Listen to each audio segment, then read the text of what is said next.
a partir de la correcta elección que ustedes hagan de las variables, es lo que va a terminar de generar el proyecto de investigación que hagan, ¿no? En principio, esto es una forma de comenzar, siempre se empieza así con el tema de las variables, y es que nosotros obtenemos datos, realmente estamos llenos de datos en nuestra praxis médica, que son solamente un valor que toma algo de nuestra praxis, ya sea un valor de presión arterial, generalmente aislados, la medición de algo que puedas hacer intraoperatoriamente, un montón de datos que, si esto se puede organizar, terminamos generando una información. Pero que nada tiene que ver con lo que nosotros hacemos de investigación, que es el parámetro. El parámetro es justamente aquello que nos interesa ver del fenómeno nuestro, de nuestro interés. Es aquella variable, aquella característica, aquel atributo, que no siempre es un número.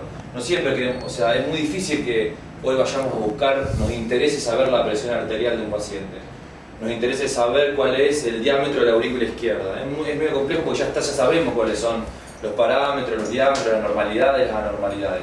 Realmente queremos saber alguna característica, y mientras más especialistas somos en el tema, cada vez somos más finos y queremos saber cosas mucho más finas. Y para eso los parámetros se valen de variables. Que ahora vamos a tratar de ver qué quiere decir esto. La definición es que es una característica que al ser medida en diferentes individuos es susceptible de adoptar diferentes variables.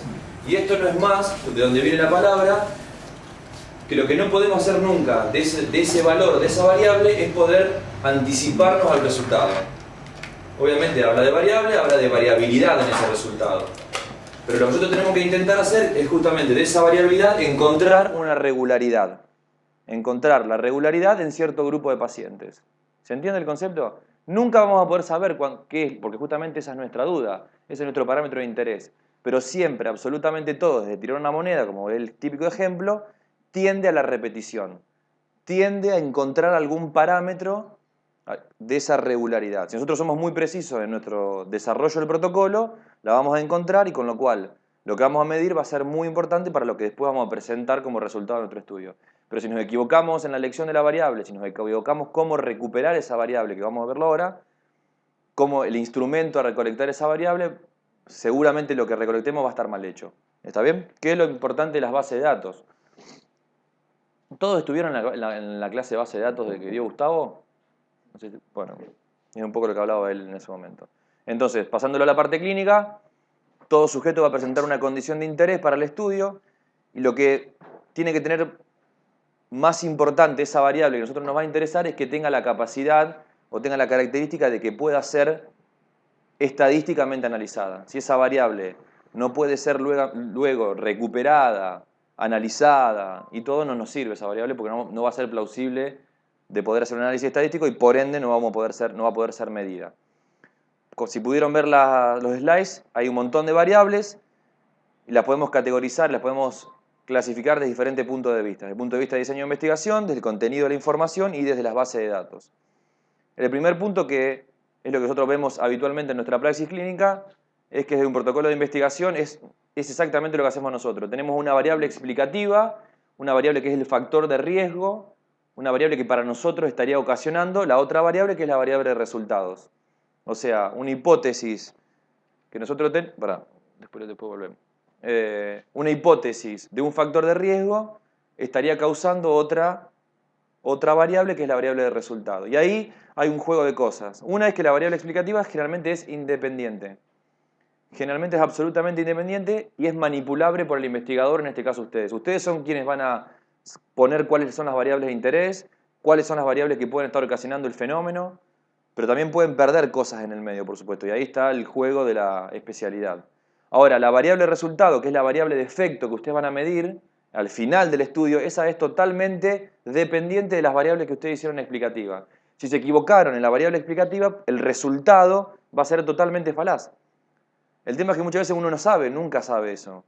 Nunca sabe que esa asociación o esa causalidad está mal hecha. Justamente estas herramientas hacen que uno pueda elegir para equivocarse lo menos posible. En el medio están estas variables, que son las variables confusoras, que se pueden asociar tanto a variables explicativas o a variables de resultados, pero que principalmente el resultado de nuestro estudio va a ser totalmente erróneo por la intromisión. El ejemplo típico es el cáncer de pulmón, hubo un estudio, esto es verdad, un estudio que se hizo que se determinó que los que más tomaban café, capaz que lo escucharon alguna vez, tenían mayor incidencia de cáncer de pulmón. Esa fue la conclusión del estudio, porque la variable explicativa era tomar café y la variable resultado era cáncer de pulmón. Nada más que eso quisieron saber. Descubrieron que había una asociación, la publicaron. Obviamente, eso hace muchísimos años atrás, con el paso de los años se dieron cuenta de que el tipo que tomaba más café, ¿qué pasaba? Fumaba más y en realidad la variable explicativa, la variable independiente, en realidad era fumar, no era tomar café. Bueno, ese es el típico ejemplo de variables confusoras en el medio y que obviamente hay que tratar de evitarlas. ¿Está bien esto? Desde el punto de vista de la contenido de información, que esto es lo más complejo y esto es lo que nosotros tenemos que ser muy precisos a la hora de encontrar las variables y poder categorizarlas. Fíjense, tenemos variables cuantitativas o numéricas y las variables cualitativas o categóricas. Y como bien dice esa flecha, a medida que se van acercando al máximo de las cuantitativas, son más ricas en la información. Son mucho más difíciles de cuantificar, pero son mucho más ricas y pierden menos información. Datos cuantitativos. Tenemos dos tipos de datos cuantitativos, continuos y discretos. Los continuos son todo valor que entre dos valores tiene sentido. Fíjense esos ejemplos. Edad, horas de trabajo, peso, colesterol. Pero en cambio, las discretas son la cuantificación de cosas.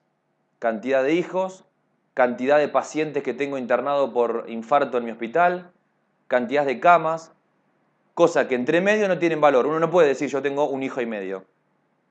¿Se entiende la concepción de eso? Como les decía, los que mayor información tiene, digamos, la punta de la pirámide son las continuas, son las que mayor información tienen. Pero son las más plausibles también de perder datos. Si nosotros vamos a buscar una variable continua, por ejemplo el peso, no va a ser lo mismo 98 kilos que 98,200, porque tal vez eso al final de nuestro estudio nos genere una variabilidad en el resultado. Tenemos que ser muy precisos a la hora de buscarlas, pero si nosotros somos muy precisos, exactos en la búsqueda, son los que mayor información nos van a dar. Hay un millón de ejemplos, pero estos son los más típicos. Del otro lado están los categóricos. Como bien la palabra lo dice, está generando categorías. Y tenemos dos grandes grupos. Los grupos de las variables ordinales, que están ahí abajo, a la izquierda, a la derecha o sur, que son aquellas que tienen un orden. Cada variable dentro de, por ejemplo, el score de Glasgow no es lo mismo un Glasgow de 7 que un Glasgow de 8. Entonces tienen un orden.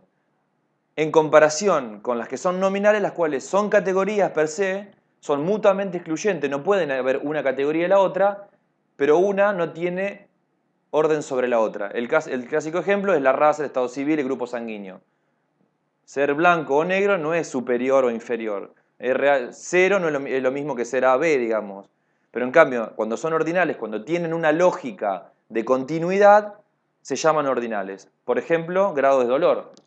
El grado de dolor no es lo mismo el 4 que 5. Entonces también hay que ser muy precisos a la hora de poder, después vamos a ver esa palabra, lo que es operacionalizar las variables. ¿Está bien? ¿Tienen mucho frío ustedes? No, es un frío bárbaro, ¿no? Sí, está fresco. ¿Está bien? El tercer grupo que está ahí abajo, dicotómicas, entra dentro de las categorías nominales, las pueden leer en algunos lados, por eso se las puse, que son aquellas en las cuales a nosotros nos interesa saber sí o no. ¿Es diabético? Sí, no. ¿Es hipertenso? Sí, no. ¿Estuvo internado en mi hospital? Sí, no. O sea, bien, obviamente, dos opciones. ¿Está bien? Bueno, desde el punto de vista de una base de datos, esto no es por ahí el objetivo de la clase, pero hay un montón de formas de incorporar esos datos que ustedes van a tomar de la clínica, ya sean cuantitativos o lo que sea, a partir de lo que puede ser texto, numérico, alfanumérico, fecha. Bueno, lo que quiero decir con esto es que cuando nosotros generamos una base de datos simplemente en el Access, creo que les puse, a ver, no, más adelante, simplemente mediante el programa Access, a nosotros nos va a pedir que si nosotros queremos entrar, por ejemplo, en nuestra base de datos nombre y apellido, eso va a tener que ser codificado para texto. Y si ustedes alguna vez se equivocan y ponen un número, les va a saltar una alerta que están haciendo algo mal. Eso no es tan importante en el nombre y apellido, pero sí en las variables. Si están buscando variables de número, ustedes que por ahí tienen muchas mediciones, no les va a dejar entrar. Si vos sabés que tu medición, por ejemplo, de la aurícula izquierda, en mi caso, de la ecografía, no puede tener 3 dígitos, uno ya codifica para que tenga 2 dígitos. Y que si en algún momento ustedes se equivocan por error de tipeo para poner 3, por ejemplo, no se los va a dejar, o le va a tirar alguna alerta, digamos. Todo ese tipo de codificaciones hace que uno tiene que codificarlo previamente en la base de datos para que una vez que ustedes ingresen los datos tengan una serie de ayudas. ¿Está bien? Esto lo pueden hacer simple. ¿El Accel lo han visto alguna vez? Sí, seguramente. Eso es bien simple. Después de último se lo mando. Y esto es una clasificación mucho más clínica que es lo que estamos acostumbrados nosotros. Fíjense, como cualquier situación, hay un proceso, en este caso es un trauma de cráneo, que previo a que se provoque, en este caso, el trauma, hay un paciente. Este paciente tiene una serie de variables que a nosotros posiblemente nos pueden interesar. Y son dos tipos, la variable de riesgos y las variables basales. Variable de riesgo, uso de casco, cinturón, conducción, lo que a ustedes se les ocurra. Y las variables basales, que son la típica tabla 1 de los estudios primarios que alguna vez tal vez leyeron, son las características basales de la población. Edad, si es hipertenso o no, bueno, la raza, una serie de cosas. Ahora, una vez que se, con este caso el trauma de cráneo y empieza la injuria, empiezan a haber unas variables que estábamos hablando anteriormente. Variables explicativas, resultados y variables pronósticas. Todo eso tiene una serie de implicancias a la hora de recuperar esas variables y poder llevarlas, por ejemplo, a una base de datos. Pero fíjense que están bien tipificadas en dónde la tenemos que ir a recuperar, digamos. Si nosotros perdemos la variable de riesgo, en este caso, no la encontramos una vez que se provocó el trauma de cráneo, no la vamos a poder recuperar más, digamos. Por eso tenemos que ser muy precisos antes. ¿Está bien? Bueno, esta es son ejemplo para que lo tengan. Categóricos nominal, que como les decía, incluye la dicotómica, que son categorías sin orden, algunos ejemplos, y el contenido de la información en este caso es bajo. Donde dice estadísticas son algunas cosas las que vamos a ver después, y es cómo uno puede, a partir de la estadística, analizarlo. Sabemos que las categóricas nominales se hacen a partir de recuentos o proporciones, las ordinales, que son categorías que tienen una lógica de ordenado, por ejemplo el grado de dolor, contenido intermedio, discretas y continuas, que son las máximas que podemos encontrar a nivel de información estadístico, ¿no? Algunos ejemplos. Traumatismo de cráneo, la variable que nosotros vamos a buscar es la hipertensión endocraniana. Definimos qué quiere decir hipertensión endocraniana, síndrome producido por el aumento de la presión hidrostática del líquido, bueno, etc. Después vamos a ver esto es una operacionalización de la variable. ¿Cómo podemos saber si el paciente tiene hipertensión endocraniana? A partir de la clínica, mediante una serie de cosas a la clínica. Tomografía, monitor de PIC. ¿Está bien? Y estos son algunos de los ejemplos de cómo puedo yo, a partir de la variable de hipertensión endocraniana, poder tomar la variable y llevarla a una categoría. Puedo decir, ¿tiene hipertensión endocraniana? Sí, no, dicotómica. Puedo ser ordinal, es alta, normal y baja. ¿Está bien? Discreta, ya tengo que ir a los números. Y cuando es continua es de 0.1 a 0.2, 0.3, que fíjense, continuas. ¿Se dan cuenta, no, la diferencia entre continuas y discretas? Mirá, ¿cómo sería si yo de continuas quisiera llevarla a discretas? Esos números, esos valores de presión intracraniana, en vez de llevarla a continua, porque me parece que sería una locura poder cuantificar tantos números, llevarlas a discreta, ¿cómo sería? ¿Qué les parece? ¿No? Exacto, 20, 21, 22, entre lo que sea. No tengo nada en el medio, no me interesa qué es lo que pasa en el medio. ¿Está bien? Y si lo quisiera llevar a ordinales, recuerden, ordinales la característica es que tiene un orden. ¿Cómo podría ser?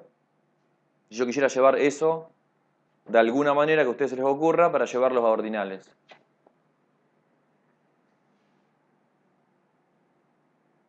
Los habíamos visto, ¿no? ¿Cómo podés ordenar la hipertensión ucraniana? Que tenga una lógica en su secuencia, digamos. Leve, moderada, grave, alta, media, baja. Algo que una cosa no sea igual no es lo mismo en tu base de datos si el paciente 1 tiene una alta hipertensión ucraniana que baja. No es lo mismo. Puede ser un montón. Alta, normal, baja. Y dicotómica, por supuesto, sí o no puede ser, ¿no? ¿Está bien? Bueno, como les decía también previamente, cuanto más vamos para acá, hay mucha más pérdida de información, es menos rica la información. Si ustedes quieren publicar en una revista importante, es muy probable de que al editor de esa revista lo va a seducir el tipo de variable continua / discreta que una variable dicotómica si no.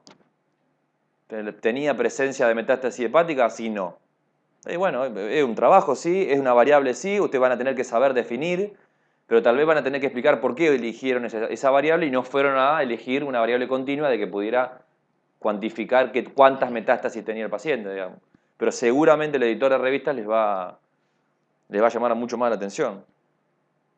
Entonces, altura, peso, presión, valores de colesterol, área de la aurícula izquierda, ¿qué tipo de variables podemos encontrar? ¿Qué tipo de variables están acá?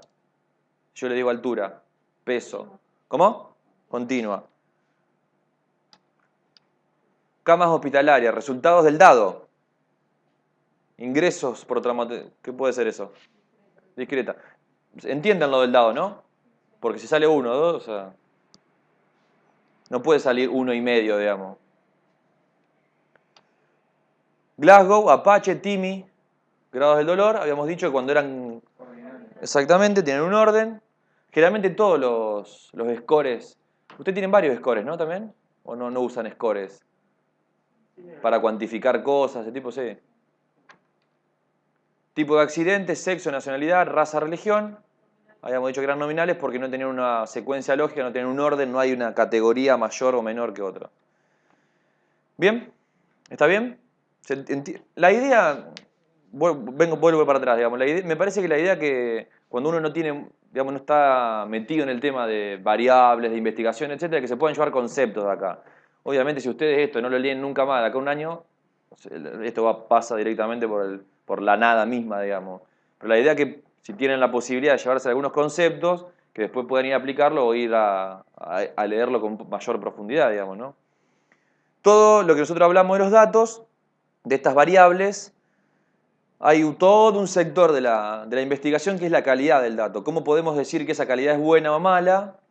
Porque hay una frase que se dice que cuando entra basura, sale basura también. Si nosotros entramos basura a partir de nuestras variables mal elegidas, mal categorizadas, mal clasificadas, mal obtenidas, seguramente los resultados también van a ser basura. ¿Está bien? Esta es una definición de lo que es la calidad, que es el conjunto de propiedades inherentes a un objeto que le confieren la capacidad para satisfacer necesidades implícitas o explícitas. La norma ISO 9000, que no es solamente para investigación, sino que es una norma de calidad que se utiliza, pueden buscarla, dice que la calidad es del grado en el que un conjunto de características inherentes cumple con una serie de requisitos que obviamente van y son inherentes a lo que uno esté en el tema que esté, digamos, ¿no? Algo hablaron la clase pasada, que yo llegué más tarde, pero escuché que algo Gustavo les hacía mención en base a la precisión y a la exactitud de los datos. Que esto es más o menos lo mismo. Principalmente nosotros nos vamos a centrar en la exactitud de los datos, la precisión de los datos y la validez de los datos. Esos son los tres conceptos más importantes para la calidad de datos, además de que tienen que ser confiables y por supuesto con la menor cantidad de errores posibles. Esto es un esquema bastante sencillo, lo que estaban hablando ustedes. Gustavo no creo que nos les mostró este slide. Y esto, fíjense, el de la izquierda tiene una muy buena precisión, pero tiene una mala exactitud. Van todas contra la izquierda, pero ninguna va al centro. En cambio, el segundo tiene una muy buena exactitud, el tipo le pega donde él quiere, pero tiene una mala precisión, porque no le pega siempre al mismo. El tercer caso, por supuesto, el que nosotros siempre queremos, buena precisión y buena exactitud, y el otro es mala precisión y mala exactitud. Pero se entiende el concepto de precisión y exactitud, ¿no? Lo hablaron bastante la clase pasada, me parece, ¿no? Ok, brevemente entonces, la precisión es el grado de reproducibilidad, tiene influencia en el poder y está relacionado con lo que llama el error aleatorio. Simplemente la precisión es la capacidad que el observador y el instrumento tenga de poder repetir la medición de esa variable y que se aproximen siempre al mismo valor. Ahora, los errores pueden ser tanto del nosotros, digamos, del observador, como del instrumento y también del sujeto. Fíjate, creo que les puse un ejemplo acá, del error aleatorio. Fíjense ese ejemplo. Si una persona se pesa 7 veces seguidas en una balanza y pesa 150, 160, 164, 169, 169, entonces esto varía mucho y por lo tanto no es precisa. ¿Qué puede estar pasando ahí? Es la misma persona, se pesa siempre. ¿Qué puede estar pasando? Se pesa 7 veces seguidas en la balanza. ¿Qué puede estar pasando? Por ejemplo, y eso es el instrumento. ¿Qué tiene que ver con mi variable? Mi variable es peso. ¿Está mal? No. A mí me da eso. Me da 7 veces seguidas y me pesa lo mismo. Pero la balanza está mal calibrada. Si ustedes crean una base de datos con errores, vos podés ir a medir perfectamente, pero la introducís los valores perfectos, pero lo tenés mal calibrado tu base de datos. O sea que no va a tener la culpa vos. Ahora, fíjense lo que puede pasar. Entonces esto sí, ¿se entiende el error aleatorio o chance? Eso no es, o sea, una cosa aleatoria. ¿Por qué? Porque la balanza estaba mal calibrada. Ahora, ¿qué pasa? Después vuelvo. Con la exactitud. Es el grado de representación, dice. Es la capacidad que tiene la variable de representar lo que realmente estoy midiendo. Yo estoy midiendo que tiene 160 kilos y la realidad quiero saber si es verdad, si eso. ¿Cuán cerca de la verdad está esa medición? Tiene influencia en la validez y acá hablamos de un error sistemático. Fíjense, al pesar una persona cuyo peso real es 165 kilos, en las 7 veces que se subió la balanza pesó siempre 169. Es decir, tiene desviada la calibración. ¿Se entiende el concepto? Acá siempre el tipo siempre se midió, se pesó y pesaba 169. No estaba mal calibrada, estaba desviada siempre la balanza. O sea que todos los pacientes que vos vayas a tamizar, en este caso por peso, van a estar desfasados 2 kilos. En este caso es un error sistemático, que es la concepción, es la definición conceptual de sesgo. Es cuando se produce en todos los casos. Por eso es muy difícil generalmente es muy difícil de controlar, porque no lo puedes cuantificar, ¿cómo te puedes dar cuenta? Y es lo que ustedes hablaban la otra vez de la comparación contra el gol estándar. Porque acá, bueno, acá es un ejemplo bastante burdo, porque ¿cómo sabe que el tipo pesa en realidad 165? Pero hace de cuenta que vos tengas un gol estándar, que lo pesaste al tipo, 165, no dudás de eso. Y contra tu instrumento, que es tu balanza, pesa 167. Esto es lo mismo que, por ejemplo, todos los pacientes con un investigador van, se pesan y se pesan siempre, el tipo los pesa vestido, pero el otro investigador los pesa desnudo. Los pesos no van a ser iguales, porque van a tener influencia. Si el paciente toma diurético, por ejemplo, y el otro no toma diuréticos, o sea que viene medio desprecargado sin líquido, no van a pesar lo mismo, digamos. Según el ciclo en que lo encuentre, van a pesar diferente. Esas cuestiones son bien sistemáticas porque se producen siempre en el mismo momento. ¿Se entiende la diferencia entre el error sistemático y el error aleatorio? El sistemático se llama sesgo, que después le vamos a pasar algunos slides. Las estrategias, tanto para mejorar la precisión como para la exactitud, son siempre los mismos. Como les decía, la fuente de errores puede ser el observador, el instrumento o el sujeto. Entonces, todo lo que vayamos, por ejemplo, al entrenamiento del observador, a la calibración de los métodos, todo va a ir a mejorar la precisión o la exactitud. ¿Se entiende ese? Bueno, entonces, la elección que nosotros hagamos, nosotros queremos saber la hipertensión intracraniana, por ejemplo, ¿no? Según lo que nosotros elijamos, ya sean las pupilas, ya sea una imagen tomográfica o ya sea el monitor de PIC, como pueden ver esto, cuanto más nos acercamos a la verdad, mayor precisión y mayor exactitud va a tener. Por supuesto, mayor capacidad de información va a tener, pero también va a ser mucho más difícil de poder cuantificarlo, está mucho más sujetos a errores, a pérdida de datos, pero mucha más sólida es nuestra investigación, digamos, ¿no? Por último, que es un poco la conjunción de las dos cosas, que es la validez, que mete cosas de la precisión y de la exactitud, y se define como el grado con el que una medición representa el fenómeno que se intenta estudiar. Y esto ya lo han visto varias veces a este dibujo, y están las dos ahí abajo, la validez interna y la validez externa. ¿Se entiende el concepto de validez interna y externa? ¿Seguro? ¿Quién lo puede definir? Como le salga. ¿Quién puede decir qué es la validez interna de un estudio? Según pueden ver ahí. Fíjate, porque nosotros medio que fuimos recorriendo este camino. Tenemos una población que nos interesa un fenómeno, y acá ¿qué hicimos nosotros acá? ¿Cómo hicimos para tratar de representar esto?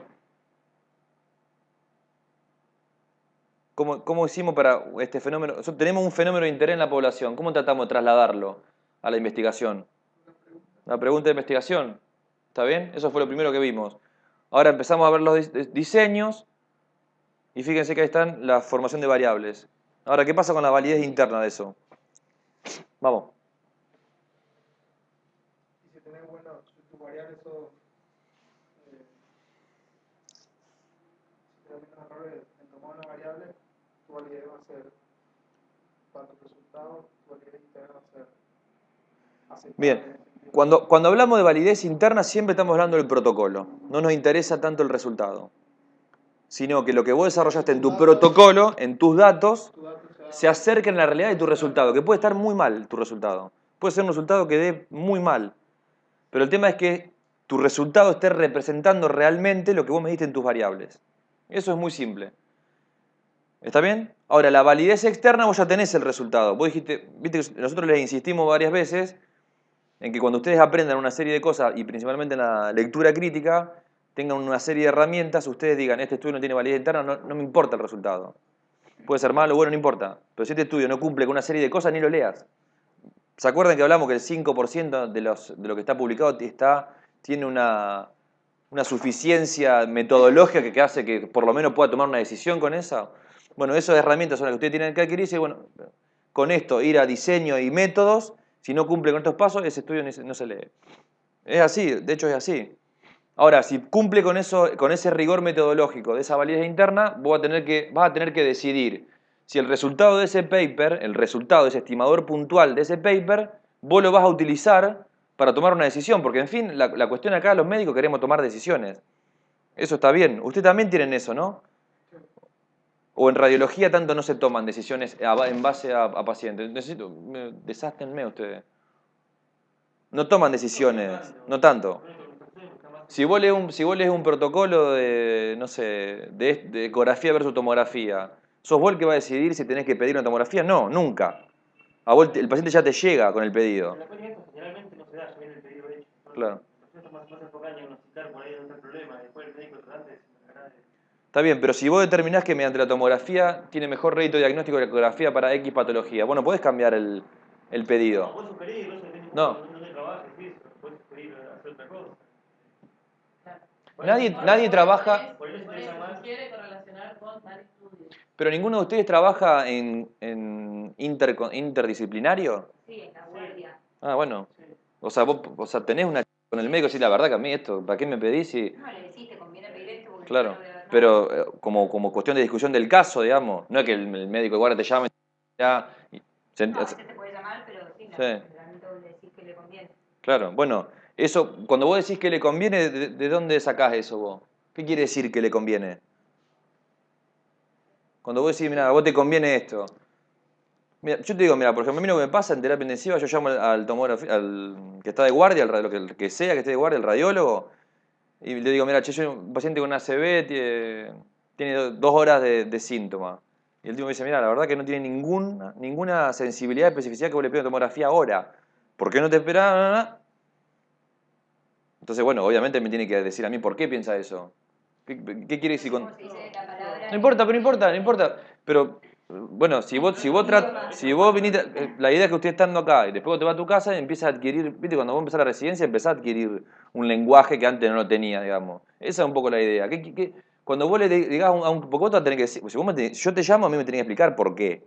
Sí. Vos me decís, che, mira, la verdad que a mí, en vez de una ecografía, pedí una tomografía. Bueno, pero ¿en qué te basás en eso? No, porque a mí me parece... No, a mí decime en qué te estás basando. Yo particularmente en ese caso que viste vos, un poco de la experiencia personal. No, bueno. Eso yo sé que es así. A las 2 horas no vas a dar nada de la tomo porque me pasó 50.000 veces, jamás lo vi. Bien. Pero no es que te puedes decir, no, Está leí bien. un artículo de Australia que... Che, y así a cuestión informal, ¿te parece que esa es una buena forma de decidir una cosa sobre la otra? Pero no importa con esto. No. ¿A vos te parece que antes a vos te ha traído buenos resultados y por eso lo empleabas? No, por ahí científicamente podemos discutir que sea lo más correcto, pero la realidad es que eso pasa, y sí, pasa siempre, en el 100% de los casos pasa. Una persona con síndrome de ACV, las 2 horas, la tomografía es normal. ¿Y eso vos sí que no podrías leer? ¿Vos no existe en la literatura de radiología que Sí. avale eso? Sí.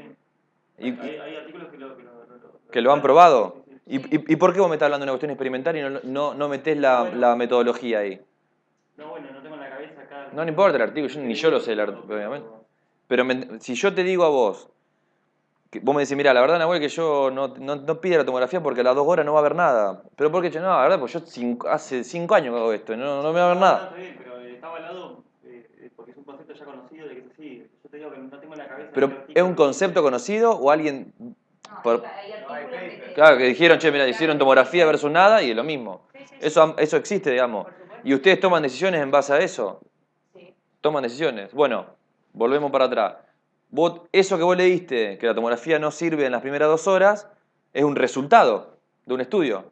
Ponele que vieron que en el 50 tomografía, en ninguna se vio nada. Vos en eso vas a tener que tomar una decisión. Y esa es la validez externa. Que el resultado del paper que vos estás encontrando representa a mi paciente. Por ejemplo, voy al caso de cardiología. En todos los papers de revascularización mediante stent, viste que en el infarto van a stent, se entiende eso, ¿no? De hemodinamia. En todos los pacientes en Europa que van la mortalidad del 3%, a todos les ponen una droga que en Argentina no entra. No entra directamente. Entonces vos te pones el paper, lees, hay que hacer esto, pero este no es mi paciente. Este no es mi paciente. No me importa que la mortalidad que tiene, no es mi paciente. Entonces, tomar una decisión en base a eso, la verdad que es muy conflictivo, digamos. Pero se entiende el concepto, más que nada el concepto de validez externa. ¿Está bien? Ok. Bueno, por supuesto existen una serie de sistemas para poder determinar que los datos estos de los cuales estamos hablando sean de calidad. Y hay un diseño de instrumento de datos para la recolección del dato y del procesamiento. Por ejemplo, el diseño de los formularios, bueno, esto les puedo leer más tranquilo ustedes, pero hay una serie de cosas que ustedes pueden emplear particularmente en el momento del desarrollo del protocolo, para que esa variable que ustedes van a tomar sea lo de mayor calidad. Esto lo pueden leer porque esto es un poco medio pesado. Particularmente en entrenamiento, discutir la importancia de los datos de casos de datos completo y correcto, revisar los manuales de procedimiento, práctica de recolección de datos, bueno, y entrenamiento. ¿Ok? Bueno, esto es muy cortito, pero que es muy interesante que ustedes puedan llevarse el concepto también, que es la operacionalización de las variables. Fíjense, ¿qué es esto? El proceso de operacionalización es un conjunto de operaciones secuenciales para la conversión de términos abstractos en datos empíricos. Fíjense. A ver si era este. Sí. Vos tenés peso, educación, máximo nivel alcanzado, universitario, porcentaje, color de ojos, cualquier variable que ustedes, o sea, cualquier fenómeno, cualquier parámetro que ustedes quieran saber. ¿Cómo podemos llevar eso? Que a veces, cuando nosotros no pensamos a nivel metodológico, nos resulta bastante fácil. Yo quiero saber cuál es el diámetro de esto, no es muy difícil de pensar cómo hacerlo para poder recolectarlo. Pero cuando el fenómeno que nosotros queremos saber no tiene algo tangible, o no es lo mismo que lo lea un súper especialista que uno que recién arranca, la idea es poder llevar a lo que es un fenómeno, a llevarlo cada vez a más números y a más variables. Y eso es una operación que hay que hacer. ¿Cómo podemos llevar estos datos a una forma en la cual podamos recolectarlo? ¿Está bien? Entonces, ¿qué es lo que tenemos que hacer? Lo primero que tenemos que hacer es definir el parámetro. ¿Cuál es la característica o la cualidad de esa realidad que a nosotros nos interesa saber? Lo que les parezca. Tenemos que hacer una definición bien conceptual. Ahora vamos a ver unos ejemplos. Posterior a eso vamos a definir y clasificar las variables, como vimos anteriormente, y vamos a hacer bien ordenado. Nombre de la variable, definición conceptual, definición operativa, planificación de las variables. ¿Qué quiere decir esto? Vamos a ver un ejemplo así es más fácil. El nombre de la variable es la edad, que queremos saber. ¿Cuál es el nombre de nuestra variable? Edad. Porque hay variables completas y variables que no tienen el nombre, no importa eso. La definición conceptual de edad es la edad cronológica, tiempo transcurrido del evento al nacimiento de la persona hasta su momento de constatación. ¿Hay otra forma de definir edad? Me imagino que sí, debe haber varias formas de definir edad. Generalmente los estudios de investigación farmacológicos toman la fecha de ingreso y fecha de nacimiento. Fecha de ingreso al hospital y fecha de nacimiento, entonces toman no solamente los años, sino los meses y días del paciente exactamente. Pero bueno, una forma. Entonces, definimos conceptualmente la edad. Y ahora vamos a ver la definición operativa. ¿Cómo nosotros vamos a tomar? Ya sabemos qué es la edad, pero nosotros tenemos que de alguna manera operacionalizar cómo vamos a tomar esa variable. ¿Está bien? Por ejemplo, edad en el último cumpleaños. No importa qué edad tenga el paciente de acá a 4 meses. ¿Qué edad tiene? ¿Cuándo fue el último cumpleaños tuyo? En agosto. Bueno, hoy tenés 30 años. ¿Se entiende? Podemos tomarlo de 1000 maneras. Pero la idea es que esto tiene que estar bien preciso para que posteriormente no tengas errores al final. ¿Se entiende el concepto ese? Fíjense que este es mucho más fácil, mirá. Hipertensión. Definición conceptual. Se define como la cantidad de presión que se ejerce en las paredes de las arterias al desplazarse la sangre, etc., ¿no? Definimos normalmente una tensión arterial de 140 o más, definimos como hipertensión, y la definición operativa, percepción de enfermedad arterial por parte del paciente. Puede ser un paciente que llega a mi consultorio y me diga, yo soy hipertenso. ¿Por qué? Porque tomo medicación hipertensiva hace 2 años. Entonces yo en mi variable voy a poner hipertensión, sí. ¿Por qué? Porque operacionalicé esa variable por parte del paciente. Pero puedo decir que no, a mí no me interesa si el paciente era hipertenso antes. Yo tengo que constatar la presión en mi consultorio. Entonces defino la variable hipertensión como la toma de la presión en mi consultorio mayor a 140/90. ¿Está bien? Y no va a haber forma de que vos le pongas sí a la hipertensión si no es de esa manera. Entonces vos y todos vamos a saber que para vos un paciente hipertenso es el paciente que en tu consultorio tenía 14,8. ¿Se entiende el concepto de esto? ¿Quién dijo que no? Ah. Entonces, ¿qué tipo de variable podemos tomar de la edad? Generalmente es una variable, desde el punto de vista estadístico, una variable numérica discreta, habíamos dicho, ¿no? ¿Está bien? Es numérica, o sea que es cuantitativa, y es discreta, porque no puedes tener un año y un punto. ¿Puede ser continua? Puede ser continua. Pues como te decía yo, que tomes la fecha del día de hoy y la fecha del nacimiento, y vos digas tiene 30 años y 3 meses. Puede ser. Ahora, ¿te interesa saber cuántos meses tiene en tu estudio? Bueno, es sí o no. Recordá que si ponés que la variable, si vas a tomar una variable como continua, y después ese dato no te sirve, vas a generar un esfuerzo muy grande en tomar ese dato que después no te va a servir para nada. Ahora, hay ciertas enfermedades que pueden tener variabilidad si el paciente tiene cuestiones de meses, puede haber alguna, no se me viene ninguna a la cabeza, que no sea lo mismo si tiene 3 años y 3 años y medio. Debe haber algo, en las cuestiones psicológicas debe haber algo de eso, pero generalmente en la parte clínica no hay mucho de eso. ¿Qué tipo de variable es? Una variable numérica. ¿Cuál es la escala? Años. La puedes poner en meses también si querés. Y el rango de valores, generalmente eso también tiene que tipificarlo. De 0 a 100. Algo lógico, por supuesto, ¿no? Que eso ingresa a la base de datos. ¿Está bien? Vamos a ver el ejemplo de hipertensión. Habíamos dicho entonces la definición operativa, autorreportes, por ejemplo, diagnóstico definido por un médico y registrado. ¿Qué quiere decir para vos hipertensión? Siempre va a ser mayor a 140/90. Nombre de la variable, hipertensión, y bueno, eso todo lo mismo. Y fíjense cómo puede ser categórica, en donde puede ser dicotómica, sí o no. Simplemente. Ok, nos vemos. Y la variable cuantitativa es cuando vos pones una variable 141, porque la presión también puede ser 141, 142, 143. ¿Está bien? Ok. Bueno, recolección de datos. ¿Estoy yendo muy rápido o más despacio? Yo creo que esto lo quiero pasar así vemos los conceptos de estadística y no nos vamos tan tarde, digamos. Bien. Recolección de los datos. Ahora el tema es, ya vimos cuántos tipos de variables tenemos, cómo podemos hacer para que ese fenómeno de interés nuestro tratemos de llevarlo a una definición conceptual que haga que podamos recolectarlo. El tema de ahora es de dónde sacamos esos datos. Entonces nos preguntamos cuáles son las fuentes, dónde se localizan, a través de qué medio voy a recolectar los datos, de qué forma voy a prepararlos. ¿Se les ocurre cómo puedo recolectar datos? No sé si lo vieron a esto, bueno, el que lo vio, no importa, pero... Sí, sí, exacto. Sin querer o queriendo estás diciendo instrumentos vos. La historia clínica es un instrumento para la recolección de datos. Una encuesta es un instrumento para la recolección de datos. ¿Recordás cuál es el ensayo clínico, el diseño que utiliza las encuestas? ¿Te acordás? Cuando vos generás una encuesta, por ejemplo, están todos votando, y vas y querés hacer una encuesta y vas a medir lo que pasa en ese momento. ¿Cómo? Transversal. ¿Te acordás?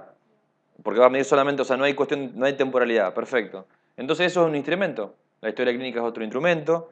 Pero tenemos dos posibilidades. Uno es, que es el más fácil de todo, por ejemplo, yo quiero medir el nivel socioeconómico que hay en Argentina. Vas a la página del gobierno, bajás lo que ellos toman como parámetros de niveles socioeconómicos, y lo metés en una encuesta y salís a la calle directamente. Pero si vos querés crear un nuevo formulario, en este caso, por ejemplo, una nueva encuesta, hay una serie de parámetros para que tenga una cierta validez el instrumento. O sea, vos no podés crear tus propias preguntas e ir a preguntarlas. porque es muy probable que pierdas datos, generes cuestiones que no están bien y que, por ende, lo que vayas a recolectar esté mal, digamos. ¿Se entiende? Entonces, si tenemos que hacer algo nuevo, esto es muy sencillo, hay que listar las variables, como estábamos haciendo anteriormente, revisar la definición conceptual y comprender el significado. Revisar cómo han sido definidas operacionalmente las variables, elegir los instrumentos y adaptarlos al contexto. Por ejemplo, pasa muchas veces de que nosotros recibimos encuestas. ¿Han escuchado una vez la escala de Likert? ¿Escucharon alguna vez? Bueno, porque en base a las encuestas, seguramente alguna vez vieron una encuesta que decía, las respuestas eran solamente ustedes podían poner bueno, muy bueno, malo, regular. Eso está recontra estudiado, generalmente son pares, y generalmente, ¿por qué pares? Porque se ha estudiado que si uno da 5 opciones, por ejemplo, muy bueno, bueno, moderado, malo, muy malo, generalmente la gente que elige, en el medio, moderado, casi en el 90%. Bueno, eso está recontra estudiado, llaman escala de Likert, y lo que te hace es que el tipo se comprometa con la encuesta en base a parámetros. O sea, que no tenga que poner, porque es muy difícil que un tipo te llene una encuesta. Entonces, bueno, todo esto, lo que les decía, que muchas veces nos pasa de que muchos de los datos que nosotros recogemos en Argentina son de encuestas o de ciertos instrumentos que vienen de afuera, de Estados Unidos, Europa, qué sé yo, y que la realidad es que el lenguaje y por ende la traducción no está, digamos, acorde a Argentina. Entonces muchas veces estas cosas que nosotros estamos generando hay que tratar de compararlos con esas cosas y generar lo mismo, digamos. Por ejemplo, nosotros en trauma de cráneo, todas las variables y todas las preguntas que hacemos nosotros en nuestra base de datos electrónica están validados por la Armada de Estados Unidos, la USA Navy. Vos decís, ¿por qué? ¿Por qué la Armada de Estados Unidos se mete en este tema? Bueno, porque para Estados Unidos la principal causa de trauma de cráneo son las guerras y los entrenamientos militares. Entonces los tipos dijeron, bueno, a mí me recontra interesa lo que se en el mundo, pero quiero que todos hagamos más o menos lo mismo. De ese más o menos los yanquis dijeron, no, queremos que todos hagamos lo mismo. Entonces todos toman la misma... Vos querés investigar en trauma de cráneo, vos podés hacer lo que quieras, pero en esto lo tenés que preguntar sí o sí. Entonces todo eso va a una base de datos mundial y cuando hay algo para saber, van todos directamente a esa base de datos. Una base de datos gigantesca, por supuesto, ¿no? Bueno, indicar el nivel de medición con cada ítem, indicar la manera de cómo sabrán codificar los datos. Esto es muy redituable hacer una prueba piloto, ¿viste? Emplear en un grupo más selectivo nuestra encuesta, nuestro cuestionario, una base de historia clínica y después llevarlo a la práctica, ¿no? Y acá son algunos ejemplos, les puse las escalas, por ejemplo, que yo les digo, de Likert, registro, cuestionario, base de datos. ¿Ok?